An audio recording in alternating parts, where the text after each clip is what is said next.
right. See, my microphone is working and we are live right now. Okay, thank you so much for joining me today. Just want to copy the Calendly link in to the attendee chats here. Okay, we can just click on that Calendly link.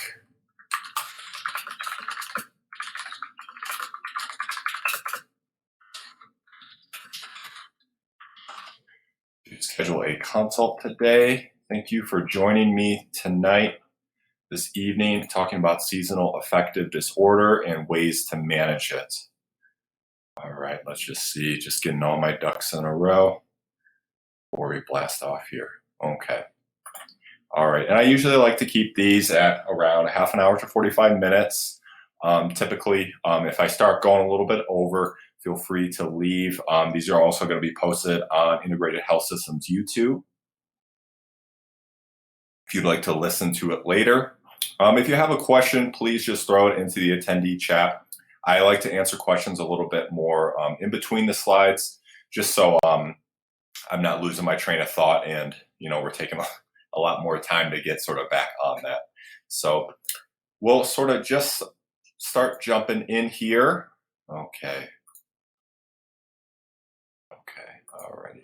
And so 3 ways to manage seasonal affective disorder, something that's really going to be starting to come in at this time of year, especially because we're going to have the time change as well. It's going to start getting dark around 5 p.m. And even in sunny Colorado here, people do report seasonal affective disorder. And I wanted to do this webinar on this today just because considering that this is a yearly stress that people face, lowered amount of sunlight that lead to less of a synthesis of vitamin D, less movement around in general, and an increase in depressive symptoms already. And so we have this sort of seasonal stress coming up that we've all felt probably at some point, especially if we've lived at more northern climates. Coming from Chicago myself, that was definitely a pretty big feature within the city, especially around February. People were feeling pretty stressed out from the cold, and also just the overcast that would be there. A lot of extra caffeine use and especially alcohol use, I would notice in those winter months with people to help themselves sort of cope and really feeling that feeling of being shut in. And so that's what we're going to sort of cover today. And I especially want to talk about this a little bit just due to this last year has just been really hard on everyone. A lot of people are feeling anxious. A lot of people are really starting to feel depressed and pretty trapped. There's a lot of social unrest happening right now, and we're also heading into an election as well and the holidays. So just all these things swirling around us. And so I'm guessing that there's going to be a bit of an uptick in some seasonal affective disorder. There's going to be an uptick in depression and anxiety and things like that nature. So I just want to help prepare people a little bit more for that today. And sort of moving forward, just a little bit about me before we get going. My name is Jacob Meyer. I have an LSW, just like a general therapist sort of licensure there, master's level licensure. And also I am a licensed addiction counselor as well. My background is working in addiction and trauma. I worked at Behavioral Health Group, a methadone clinic treating pretty severe opiate and benzodiazepine and methamphetamine addiction, also alcohol as well. Just sort of you name it in the addiction world, I've sort of seen it and dealt with it. And with addiction comes a lot of trauma. Got a lot of experience of working with patients with high levels of trauma. And it has really informed my view as a clinician overall. And I think it's really helped me step into IHS and refine a lot further as well. Because in working with an addiction, working with a trauma, working with something like depression, anxiety, this and how it pins into my role at IHS is people dealing with chronic illnesses, traumatic brain injuries, they're dealing with a really big chronic stress, that a lot of people from the outside won't typically understand, just like with addiction, that this is sort of more of an invisible thing that's going on in this invisible stress that can be consuming someone's life. It's very similar in presentation to how chronic illnesses can take people over in their psychological health, how dramatic brain injuries can lead people to a loss of self, a lot of anxiety moving out and about within the world. And so I've definitely refined a lot in my role at IHS, and especially with our integrated approach. We definitely love to be a team there. We love to work with each other and to collaborate, and sort of just to fire on all cylinders between the neurological work, the chiropractic work, a lot of the rehab that Dr. Perry, Dr. Stedman do, and also the psychological work as well, just sort of coming at people from all angles. And we're really able to see some pretty dramatic turnarounds, even at the 6-week mark there.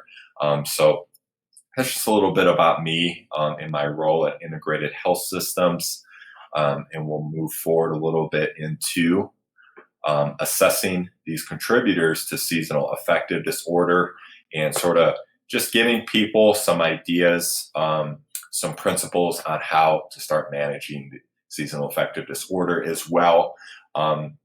And to sort of begin a little bit with seasonal affective disorder, this is a disorder that occurs in climates where there's just less sunlight at certain times of the year. The symptoms include fatigue, depression, hopelessness, and social withdrawal.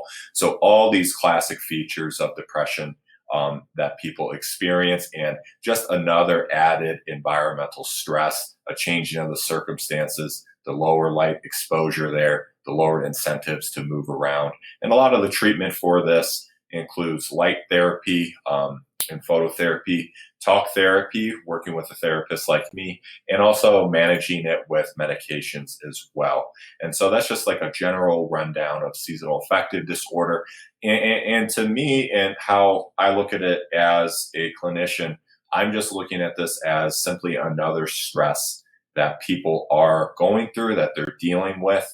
And we really need to start addressing it within. And we could start on here with our emotional health. And this is a really, really complicated struggle that people go through.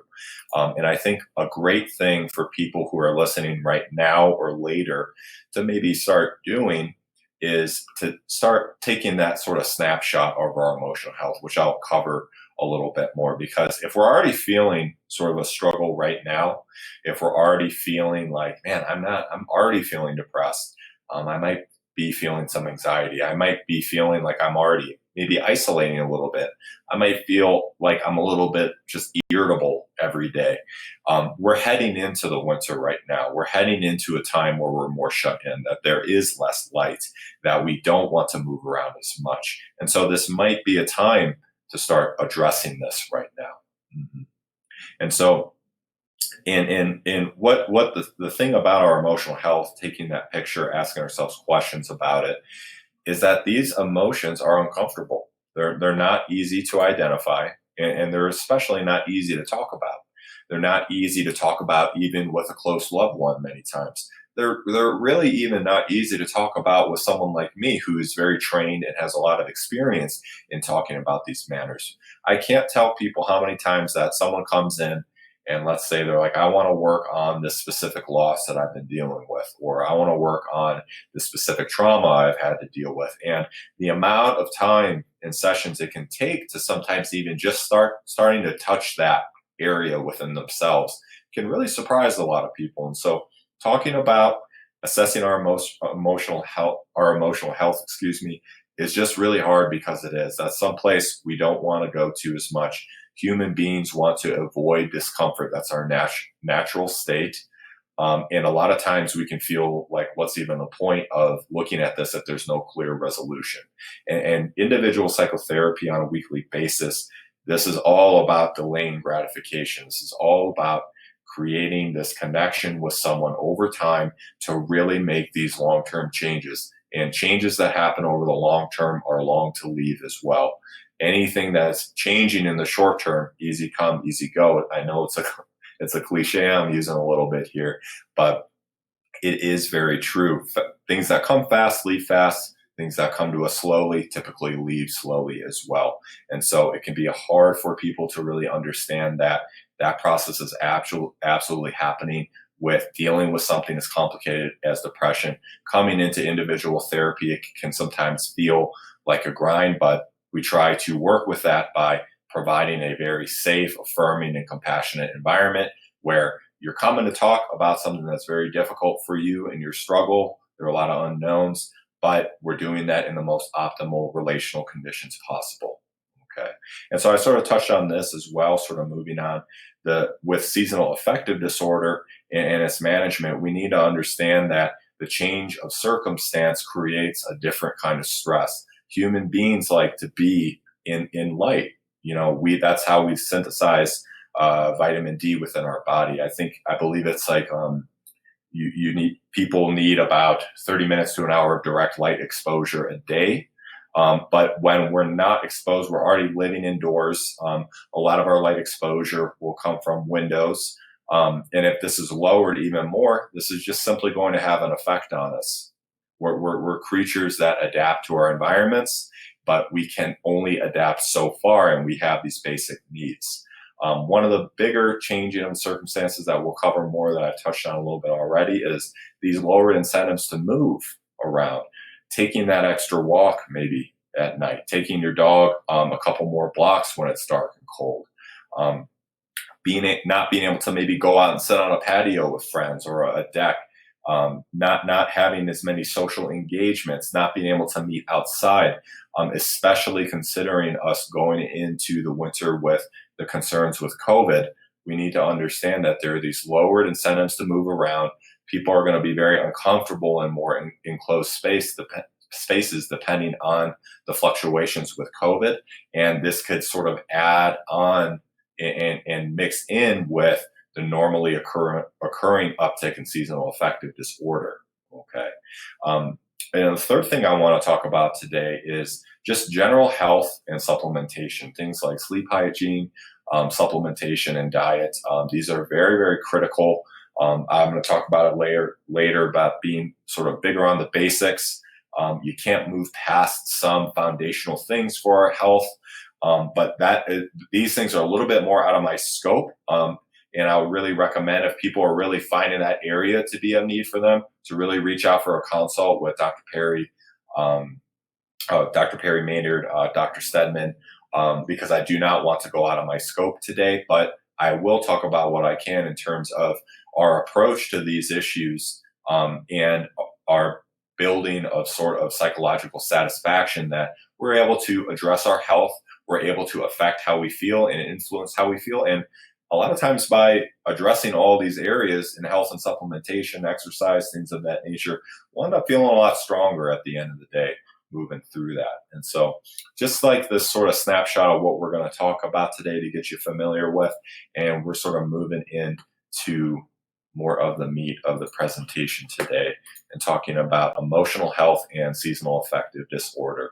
And what I want people to start thinking about, I want this to be a little bit interactive in the sense that I want you to be thinking about yourself, thinking about a loved one as we're talking about these themes right now. Is this relevant to me? Is this relevant to a close friend, a family member, a loved one, a coworker that we're close with? And to have this conversation with ourselves, and maybe to see if, hey, maybe that person maybe I might need to reach out to this person. Maybe they should watch this. Maybe they should reach out for a consult. People are going to be struggling in this upcoming winter. There's simply no way around it with some of the mental health stuff that's been upticking in the past 6 months here. So we need to try to prepare the best we can and while we can before things go from bad to worse with our loved ones. And so just to start that off, we need to have an understanding of our emotional health right now and its relationship with seasonal affective disorder. Oh, excuse me. Okay. And we can just start this off. There's not going to be any official metrics or questionnaires that we'll be doing. I think what can be very useful for people is just using questions as a jump off for some introspective and some quiet times where you can really start asking and answering these questions to ourselves. First off, being in identifying our emotional health is what are the major issues in our life currently or in the past? Okay. Is there an issue, let's say, from the past, let's say maybe over 2 years, that's still reoccurring into the present right now? And what happens when I think about these issues? Am I able to think about these issues clearly? Do I need to avoid this issue? Do I notice myself changing the topic perhaps? Do I notice myself doing it in an avoidant or distracting sort of activity, like maybe picking up the remote, or maybe picking up a drink, or just simply moving away from the situation? If we notice that we're not able to really tolerate thinking about something, we might feel like it might be a little bit too much. There might be some dysfunction that's going on within us that might be saying like, hey, this is a little bit too much to touch on our own. Okay. And remember, this is simply used to start to open a dialogue with ourselves. What are these major issues in our life? What happens when I think about them? Perhaps to think about in a way of, if I had my closest loved one in front of me right now, would I be able to talk about this? Would I be comfortable with that right now? It's really useful to determine what these issues are, how we think about them, whether can we not, and whether they are affecting us in the present. Okay, just to get that conversation rolling with ourselves.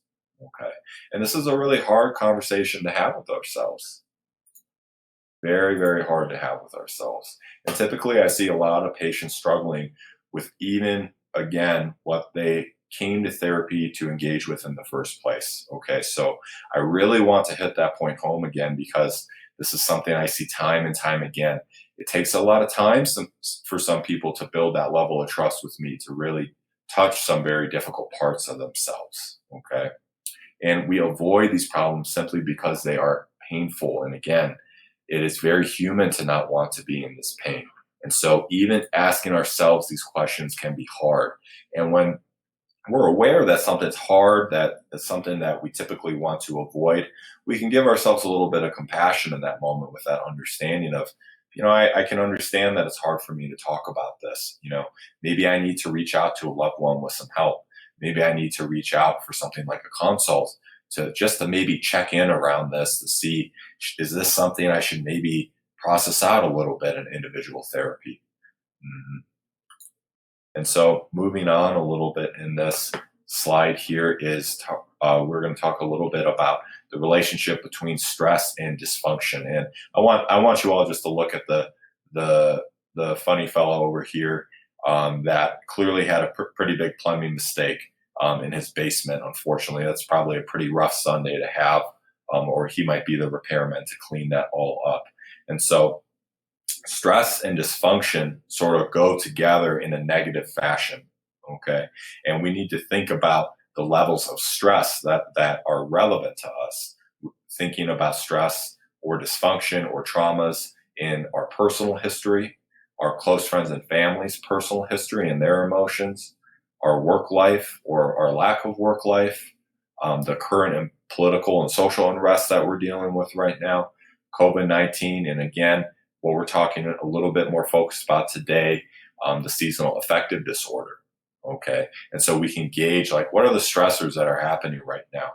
What might I be struggling with right now? And sort of opening this dialogue. What are the multiple levels of stress I might need to ask myself some questions about, and sort of starting to audit myself right now as we head into the winter. And we need to think about stress and dysfunction, like this fella over here in the flood in the basement. Stress and dysfunction simply leads to further dysfunction. And so we can think about that example of the picture of our emotional system sort of being like piping. Okay. And if pipes leak, if the system leaks, if there's dysfunction within the system, if there are backups, let's say, places where things pool, and if the system can only handle so much at a time, more load or stress will lead to further dysfunction or breakdowns. Okay. And so this is sort of like things that go from bad to worse.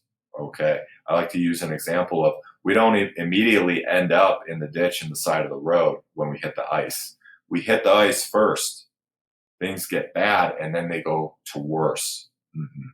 And sort of similarly, in this example of the piping here, when we have a system that cannot process emotions, where these emotions maybe have nowhere to go, maybe it's not okay to be as vulnerable as we thought it was in our emotional relational environment, that if we add on more stress on top of that, there will simply come to these times of feeling overloaded, overwhelmed, and we can get to a certain point with stress and dysfunction where we start shutting down, feeling pretty trapped, and feeling pretty depressed and hopeless in our inability to solve it in an isolated fashion like that. Okay. And so that breakdown, oftentimes I see, leads to people feeling particularly isolated. Okay. And feelings of isolation, hopelessness, a sense of permanency about our symptoms or a situation are all hallmarks, of feeling depressed. And so when we as human beings are feeling a big blockage, whether we can't process something through where within our own emotional profile, if we cannot get past an obstacle that externally presented, I can't get on this career track. I can't seem to feel okay. I don't know what's wrong with me. I don't know. All my strategies that I use are not working to fix it. We're going to naturally start conserving energy and starting to feel a little bit more depressed because our body's going to adapt to our environment. And whether that's, and typically the adaptations that we make are not clear in their logic at first. And so what I see a lot of times with depression, especially, is that if someone is feeling trapped and all their strategies aren't working, we're sort of entering in a little bit of energy conservation. Okay. All of our strategies didn't work. So why would we want to keep exposing ourselves to these feelings, to feelings of failure, to feelings of, I can't move past this. And we feel just really stuck. And we start to put the blame a lot of times on ourselves because of that. Okay. When we start to put that blame on ourselves, we start to feel stuck. We can't necessarily communicate with this environment, or those communications have not worked out. This can lead us to be feeling very, very isolated. And when human beings become isolated, that is a very unnatural state. We're designed as interdependent creatures, and we deal with more acute stresses a lot better than we deal with chronic stressors or major blockages to ourselves. And so those feelings of isolation can really become stressful for us in themselves and can lead to further and further spiraling within feeling depressed. And sort of moving on within these themes, talking a little bit about our emotional health and seasonal affective disorder, taking that snapshot of ourselves and understanding the relationship between stress and current dysfunction, and how things go a little bit from bad to worse, in that we're sort of moving a little bit further into the circumstance and seasonal affective disorder. This one will be talking a little bit about those light conditions, and then we'll move in a little bit to internal and external locuses of control, which will relate a little bit back into why depression happens a little bit, and these blockages. The sort of same theme that's coming up as a big feature of depression in general, and especially is a feature of SAD, with the inability to control the changing of the seasons. And so we'll jump into that, of these changing of the circumstances a little bit more. Changing circumstance will naturally leave us feeling a sense of disempowerment, with a lack of control or flow with our environment. We do not choose for the seasons to change or for the light to lower. This is something we simply must cope with. In human beings, we are creatures. We like order. We like control. We like to feel empowered in our environment. We like to be able to move around to a reasonable degree and exert influence. And so this lower light that happens, not only we're not choosing to go into that, but the lowering of the light affects our ability to absorb that vitamin D. The sunlight and heat makes us want to be a little bit more active. It's more appealing for us to be outside. And a big part of treatment in terms of the lowered light tends to be called what's called the happy light, and something people can order and investigate. I believe they're available on Amazon, and I believe um, I'm not sure of the exact things they use for the studies in terms of light exposure. I would need to look that up, or that'd be a quick Google search. But I believe it's just a couple times a day for maybe 20, 30 minutes that you're exposed to this light can make a big difference in the treatment of seasonal affective disorder.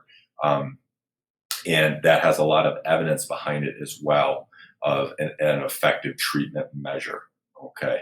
And so there's that lower light issue that we all have to deal with, that is a physical stress on our body. But there's also a psychological stress that happens a lot with lowered movement. This is, again, one of the main behavioral drivers of depression that I see. And again, when people are feeling stuck, when they're even feeling trapped, I feel like I have sort of nowhere to go, nothing to do. They will naturally start feeling a little bit more blue, a little bit more depressed. And we need to consider the quarantine and uncertainty that we've all been dealing with. And its effects on depression already have been considerable. Okay. And so today I'm talking a lot about, we have all of these things going on in the background right now. Everyone's had a tough year. And I've definitely talked a lot about this at Integrated Health Systems, on the radio as well, and within my webinars. So this is just something that's going to be with us for a long time in consideration with our mental health. And now we're coming into another stressor with decreased light. We're coming into stressors and with political and social unrest happening right now. We're coming into the holidays with a lot of our rituals that will likely be disrupted by everything that's going on right now. So we need to factor in all of the stressors that we're heading into and start to prepare for those.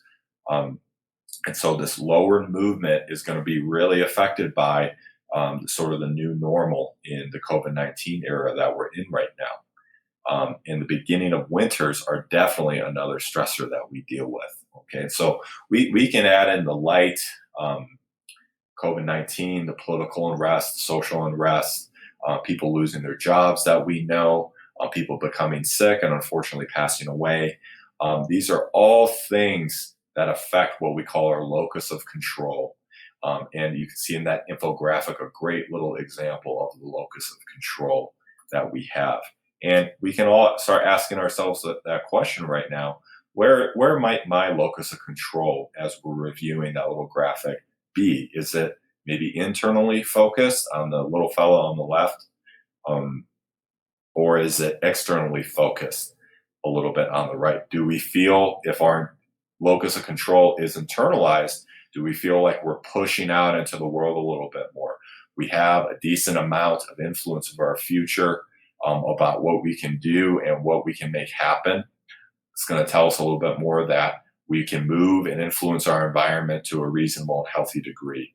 Our internal locus of control is set, and that is very associated with markers of a happy and healthy and mentally healthy person. Just finishing my tea here. Excuse me. And on the right here, we have a fellow that the world feels like it's pushing in on them. This feeling of why bother? Whatever they do doesn't seem to have an effect. I don't do things. Things happen to me.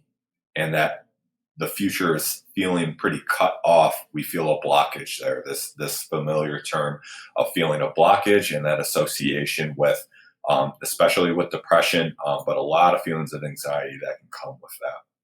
Okay, so we need to start asking ourselves these questions of, people are really feeling, even people with a very strong internal locus of control in this past year, that's been challenged a lot. And we need to understand that there have been a lot of external events that have enforced a lot of control and influence on every single person's life in this country and even in the world in that way as well. An event like this is not normal in the terms of modern culture, and has not happened for about 100 years. And so we're just simply not prepared, and we're learning as we go with this. But it really can externalize our locus of control. It can increase sort of our feelings of depression, our feelings of uncertainty within the future, and increase our overall struggle with mental health. And coming into seasonal affective disorder season, that's just another thing that's going to be affecting us that's outside of our locus of control.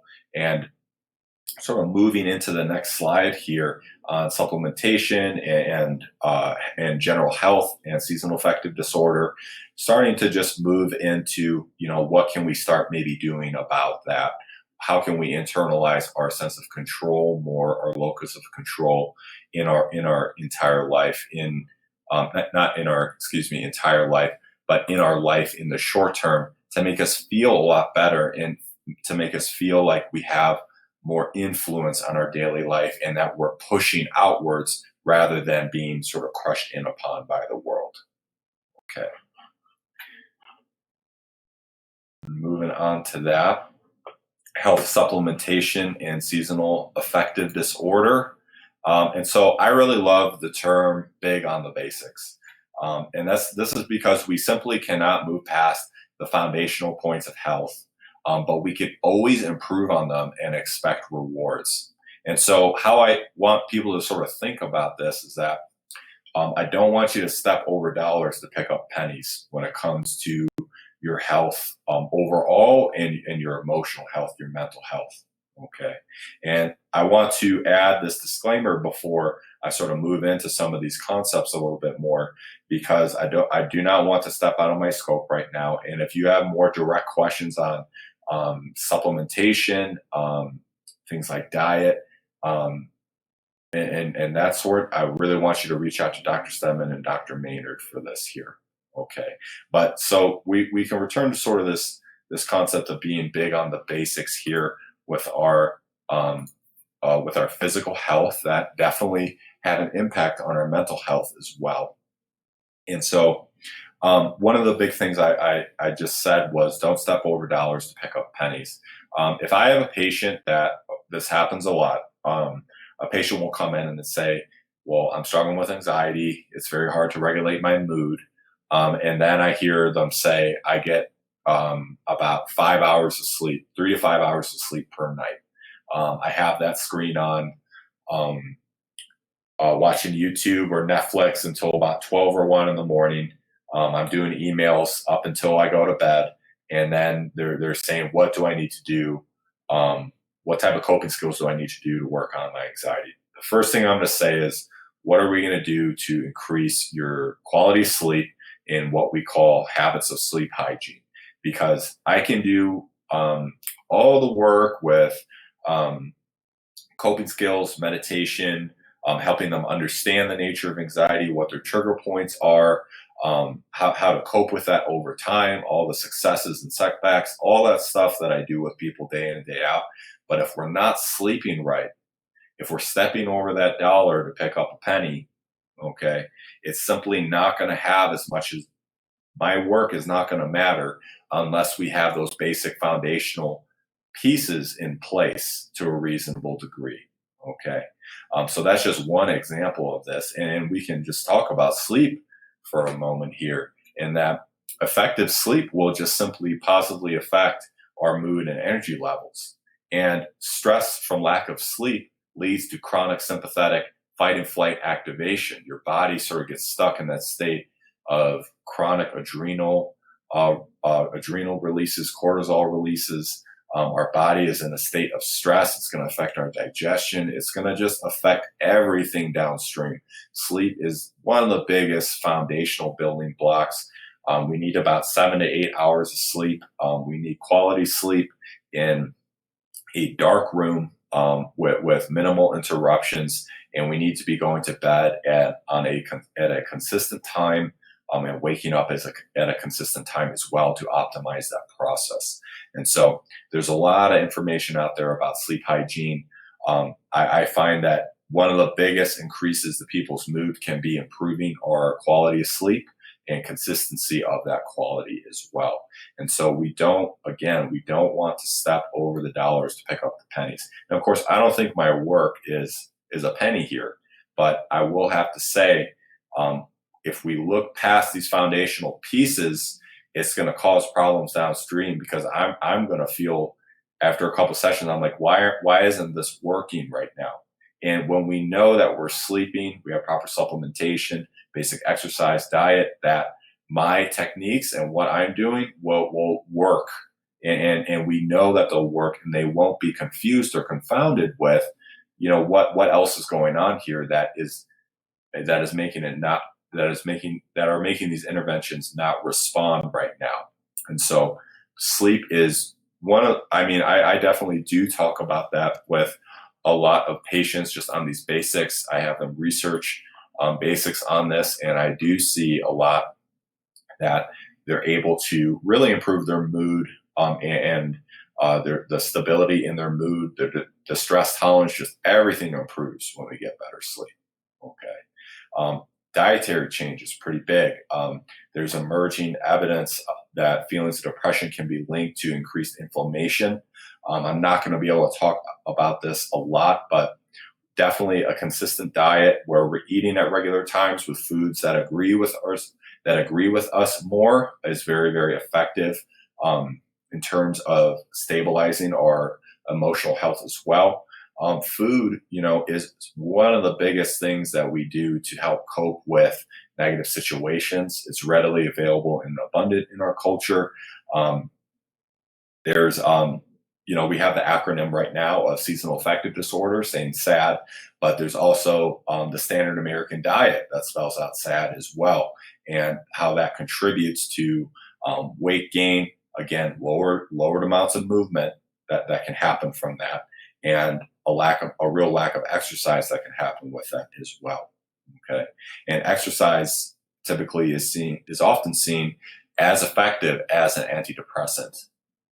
It's often seen as effective as an antidepressant. And this sort of goes with the principle of what we can do for ourselves tends to be more effective than what we can take for ourselves. And of course, there are going to be exceptions to that rule. But when I see people make behavioral changes, they typically receive a big boost in their mood and overall feelings of satisfaction with exercise. Okay. And exercise promotes blood flow, it promotes movement, psychological goal attainment.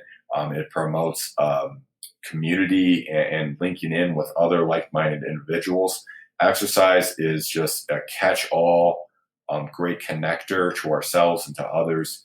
And a great natural antidepressant that we can partake in as well. And what I will say about supplementation today is what I mentioned earlier, is that vitamin D and lower levels of vitamin D coming into times of lower light exposure are associated with seasonal affective disorder. And so we want to make sure our vitamin D levels are okay. Dr. Stedman, Dr. Perry can run you can have your blood work analyzed by them, and they provide great resources and supplements to directly address vitamin D. And I will tell you from experience at integrated health systems that even in Colorado here, people would be surprised at how many of our patients that come through that I've seen time after again, their vitamin D is low, even with all the sunlight that these people get in Colorado. It's pretty amazing to see, even in the sunny state, people really still struggle with their vitamin D levels. So very, very important to address that. Okay. And sort of an overall, from a psychological and emotional standpoint, as we look at these changes here of these big basics, is this principle that I like to call the pleasure versus satisfaction principle. Okay, and so a pleasurable activity would be eating that food that we know is going to make us feel good right now. And I know everyone's probably thinking about something like pizza, something that's very fat heavy, carb heavy, something that typically everyone really loves, But if we give into this feeling of pleasure over and over again, if we're more housed in coping with our emotions, distressful emotions, with seeking pleasure in avoiding discomfort, we can find ourselves sort of sucked into what we call, as clinicians, this pleasure principle or hedonic treadmill. We can keep seeking this out because we're really avoiding a lot of our ability to sit with pain. And we really struggle with delaying gratification and breaking ourselves out of this cycle. Okay. And so a lot of these, when I see people work on their diet, their exercise, their supplementation, their sleep hygiene, they're really, really able to become more satisfied in their life because they have to delay gratification.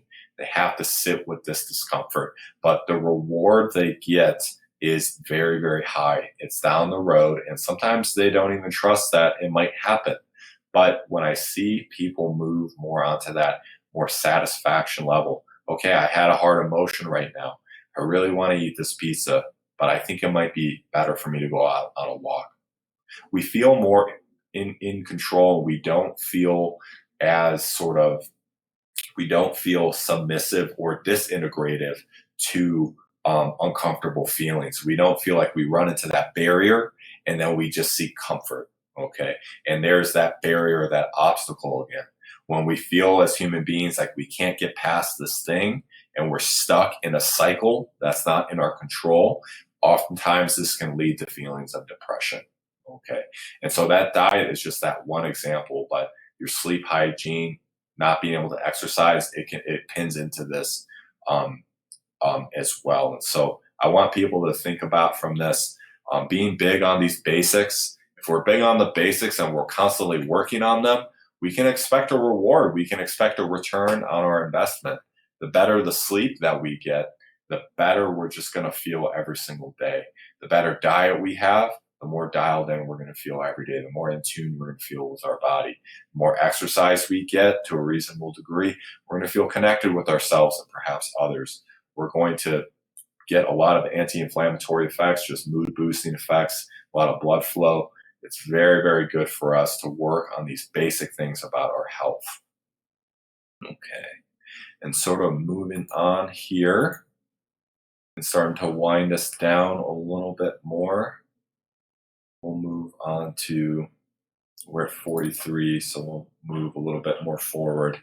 And just some of the general benefits of psychotherapy, and especially with seasonal affective disorder coming with, on top of that, just more depression coming in.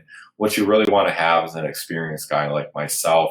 I like to tell people I've sort of heard it all, I've seen it all. I've treated several different kinds of mental health presentations to completion. And you want to have someone that sort of has their principles in line and experience in line as well. And at integrated health systems, there's an added benefit of me working in congruence with the rest of the team. The second just benefit of psychotherapy we can look at in dealing with everything that everyone's going through right now is just being able to learn from within through the process, to be able to come in from a state of disempowerment, to explore yourself, to be able to navigate that environment better, and then to create different outcomes with behavioral changes and different understandings of ourselves over time.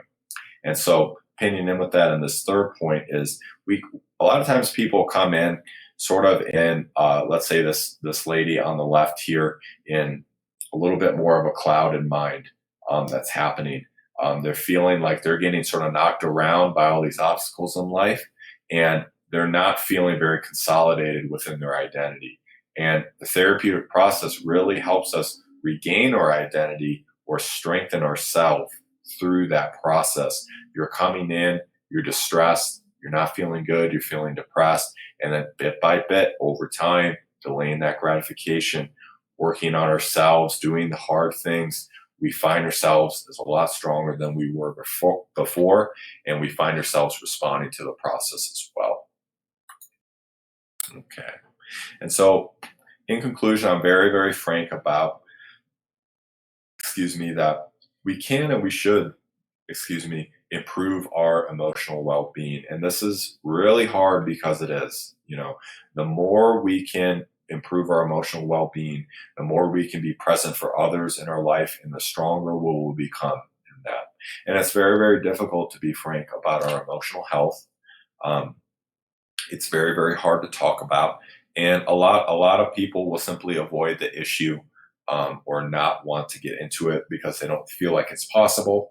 But I've seen it time and time again. People make incredible transformations in front of me, and really be able to find a lot more strength in themselves through the process. Okay, and just in conclusion as well, I'm typically on the radio. We have Dr. Trinka as well that's on the radio, but we also have Dr. Maynard and Dr. Stedman on KLZ The Source with Scott Watley on Mondays at 12:30 to 1 p.m., where we talk about our topics covered in the webinars as well, but just as a way to engage with current patients and just people that are curious about their health as well. And telehealth is available if people are not comfortable with coming in. We also have precautions in place in the office to ensure that we're doing our part to keep everyone safe. Okay. And so, lastly, here you can call in at this number for a free 30-minute consultation, as well as scheduling it yourself on the link in the chat. Thank you all very much for joining me this evening, or people listening in afterwards. And if you have any questions or concerns, please just schedule a consultation with us at Integrated Health Systems. We'd love to be able to connect with you. No strings attached, even if it's just exploratory. And just to be able to talk about people's health and be a resource to that. So thank you very much. Thank you very much this evening. And you all have a great night. That'll be the conclusion of this webinar. All right. Take care now.